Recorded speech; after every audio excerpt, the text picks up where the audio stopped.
A mi em toca fer un paper bastant similar al del Joan, que des del món de la música explicar-ho, però ho acaba de fer i per tant em semblaria una mica absurd tornar a repetir el mateix perquè la conclusió arribaria a la mateixa conclusió que ha fet ell.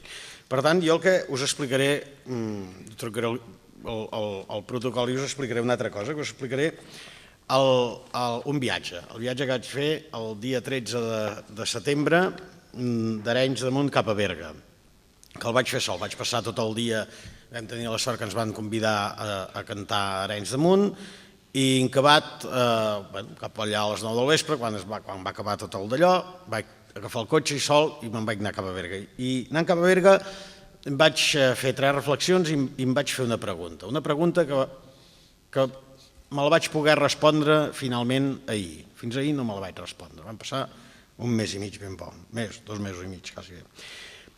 Vaig fer 3 reflexions i el primer va ser el reconèixer un gran encert del sistema de fer la consulta o el referèndum d'Arenys de Munt, que va ser no utilitzar el cens electoral sinó el padró municipal.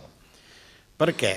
Perquè utilitzant el padró municipal i permetent el vot a la gent a partir de 16 anys, estaves d'entrada convidant a tota una generació, la gent que té de 16 a 18 anys, que participi en una votació i per tota aquesta generació la primera votació que haurà fet haurà sigut sobre la independència del nostre país. I aquesta gent possiblement ara ha votat, no podrà votar ni a les pròximes eleccions autonòmiques i els més petits ni tan sols a les pròximes eleccions municipals, però hauran expressat el seu vot en el referèndum de la independència.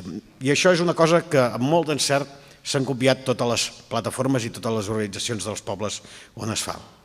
Encara té un altre avantatge el fer servir el padró i no el cens, és que, esclar, pot votar tota la gent que viu allà, que està empadronada en aquell poble, amb la qual cosa, doncs, centenars, milers de persones que fa 5, 10, 15 anys que viuen aquí, però perquè per la seva condició d'immigrants Espanya no els té per ciutadans i per tant no els deixa votar, doncs nosaltres no només els permetem votar, sinó que a més els fem una pregunta molt clara. Voleu seguir amb els que no us tenen com a ciutadans o voleu passar a pertànyer a un que us reconeixen com a veïns, vosaltres mateixos? Em sembla que l'oportunitat d'integració de tota aquesta gent nouvinguda a la causa nacional catalana és una ocasió d'or per haver tingut l'encert de fer servir el padró i no el cens. Aquesta és una de les coses que vaig estar rumiant.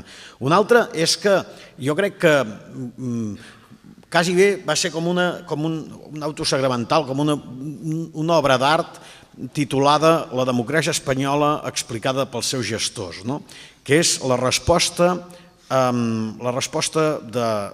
d'Espanya al referèndum. Per un cantó, ja va ser una obra d'art les dues sentències que van sortir amb una hora de diferència dels tribunals de Barcelona, amb la qual una autoritzava una desfilada feixista i amb l'altra prohibia unes votacions. Em sembla que el sol fet que vinguin de cop, que vingui una notícia, tu em permès això però em prohibir l'altre. Aviam, com va això, no? Perquè fot 30 anys que us ompliu la boca de democràcia i ara em sortiu amb aquestes. Perquè sí, la democràcia, els tios, la fiesta de la democràcia, les votacions... Els tios no se'ls cau la bava, la democràcia, no sé què, però la veritat ja es veu quin és el seu model de democràcia. El seu model de democràcia és dir, jo pregunto el que em dóna la gana en els que vull i després foto també el que em rota. Però fins i tot, no només la falange, no només els estaments judicials, sinó fins i tot personatges dels partits que ens governen van tenir expressions molt clarificadores sobre el que entenen ells per democràcia. Per exemple, en Miquel Iceta, m'he apuntat les cites concretes perquè no voldria trair l'esperit amb què ho van dir. En Miquel Iceta deia: una consulta feta per un ajuntament té un caràcter oficial i només pot fer-se si té competència i si està prèviament autoritzat. Els referèndums no entren a la Constitució. Collons, per això els fem. Si no, de què? De què els faríem? Montserrat Tura, 3 dies abans, va dir: la llibertat no és el que ens agradaria fer, sinó el que les lleis permeten fer.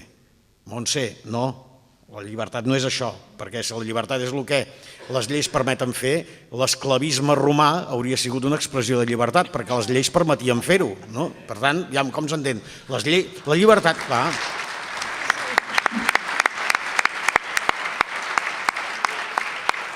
La llibertat no és el que les lleis permeten fer. Tu t'ho fas anar bé, Montse, tu t'ho fas anar bé, però no és això.